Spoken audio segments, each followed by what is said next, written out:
안녕하십니까. 영화를 내재적 관점으로 분석하는 유튜버 영화제작기초입니다. 오늘은 2020년 DC의 첫 주작 버즈 오브 프레이를 분석하려 합니다. 2월 5일 개봉일 조조로 봤고요. DC의 인기 캐릭터인 만큼 많은 관객들이 함께했습니다. 조커 이후 반등에 성공한 DC의 기세를 이어갈 수 있을까요? 캐시 얀 감독의 버즈 오브 프레이 분석 시작하겠습니다. 스포일러 가득합니다. Are we ready? 이 영화는 수어사이드 스쿼드의 정신적 계승작입니다. 간접적이긴 하지만 수어사이드 스쿼드 이후의 이야기이며 영화의 스타일은 완전히 판박이죠. 네, 그렇습니다. 욕이 안 나올 수 없는 영화죠. 이 영화는 할리퀸이 화자로 등장해서 이야기를 설명해주며 진행됩니다. 데드풀이 생각나더라고요. 영상에서 부족한 정보를 전달해주거나 보이지 않는 인물의 감정을 이야기해주기도 하죠. 굉장히 친절하고 쉬운 방식이죠. 하지만 이야기의 흐름은 전혀 친절하지 못해요. 이야기의 진행은 현재, 과거, 미래를 교차 편집하면서 굉장히 산만하게 진행됩니다. 정보가 너무 여기저기 흩뿌려지는 느낌이에요. 그냥 진행하면 안 되는 건가요? 정말 그럴 필요가 없는 진행이었어요. 정보를 숨겨 서스펜스를 주거나 갑작스레 공개해서 서프라이즈를 주거나 그런 일도 하나 없이 그냥 단지 멋으로서 존재합니다. 그렇다고 멋이 있다? 저에겐 하나도 없었습니다. 할리퀸의 미쳐버린 정신상태를 묘사하려 하나 그런 생각까지 들더라고요. 문제는 이렇게 마구잡이로 교차해버리니까 영화의 속도감이 너무 떨어집니다. 편집은 빠른데 이야기가 진행된다는 느낌이 안 들어요. 시나리오에서는 영화를 이렇게 묘사합니다. 주인공이 무엇을 하는데 그것은 굉장히 힘들다. 이 영화는 할리퀸이 무엇을 하는 것, 할리퀸이 능동성을 가지는 데까지 필요한 시간이 너무 길어요. 결국 할리퀸이 경찰서를 털면서 이야기가 힘을 받는데 그 이전까지의 부분이 너무 산만하고 지쳐요. 그렇다고 해서 캐릭터가 차곡차곡 쌓이는 것도 아니에요. 필요 없는 정보의 반복, 필요 없는 캐릭터 설명의 연속이죠. 그런 건 이야기가 진행되면서 서사가 흐르면서 자연스럽게 하면 안 되는 건가요? 예술성으로 인정받은 기생충도 영화가 시작한 지 얼마 안 돼서 주인공의 능동성이 확보됩니다. 박서준이 기우한테 알바 자리를 제시하고 그 집에 입성하는 데까지 들어가는 시간이 정말 짧아요. 앞부분의 설명이 줄어드니까 관객이 원하는 볼거리나 이야기적 재미를 느낄 수 있는 부분이 늘어나는 거죠. 버즈 오브 프레이는 1시간 40분이라는 금쪽 같은 시간을 헛되게 쓰고 있어요.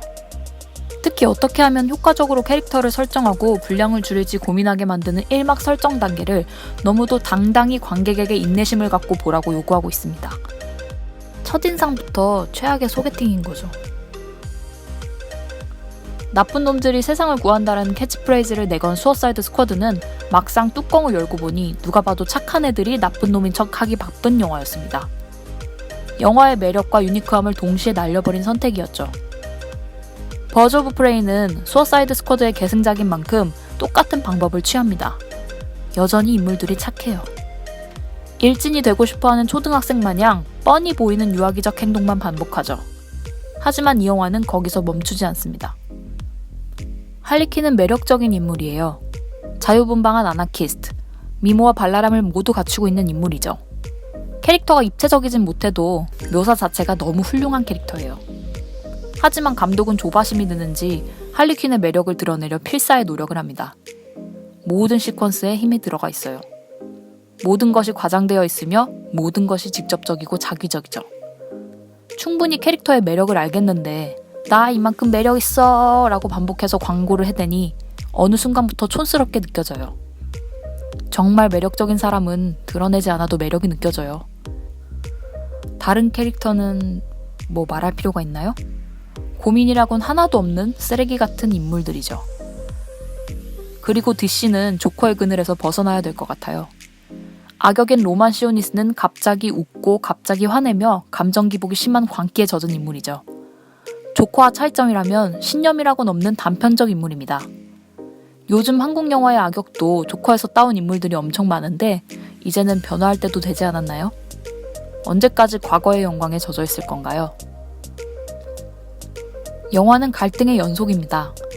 주인공에게 긍정적인 상황과 부정적인 상황의 반복, 이 간극이 클수록 영화는 깊이감을 가집니다. 이 영화는 이런 모든 부분을 너무 쉽게 생각합니다. 영화를 보면서 관객이 진정으로 위기감을 느낀 적이 있을까요? 할리퀸을 보면서 성공할 수 있겠다는 기대감을 느낀 적이 있을까요? 이런 지점들이 너무 대충대충 흘러갑니다. 영화를 보는 관객들의 감정이 롤러코스터 타듯 요동치는 게 아니라 먼 산을 바라보는 것 같다는 거죠. 할리퀸을 팔아넘기는 할아버지가 있죠. 닭인가요? 할리퀸이 그 할아버지를 카산드라 케인에게 소개하죠. 가장 믿음이 가는 할아버지라고.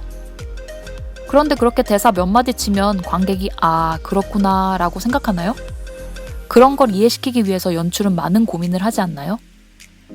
누군가의 배신이나 죽음은 영화적 위기감을 주기에 가장 쉽고 좋은 방법 중 하나예요.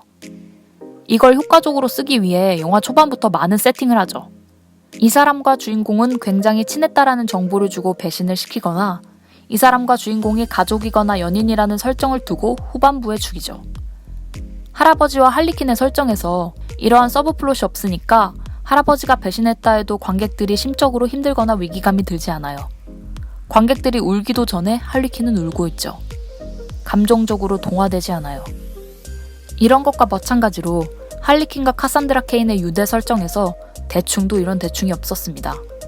이야기를 우습게 하는 거죠.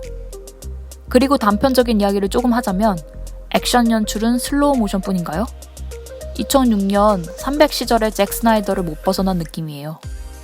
얘를 위해 이런 말을 했지만 이건 잭 스나이더 감독에 대한 신뢰입니다. 사과드립니다. 지속적인 슬로우 모션은 관객을 피로하게 만듭니다. 이것 또한 위의 이야기와 비슷해요. 나 연출 잘해. 내 연출력 좀 알아줘. 광고하고 있는 것 같아요.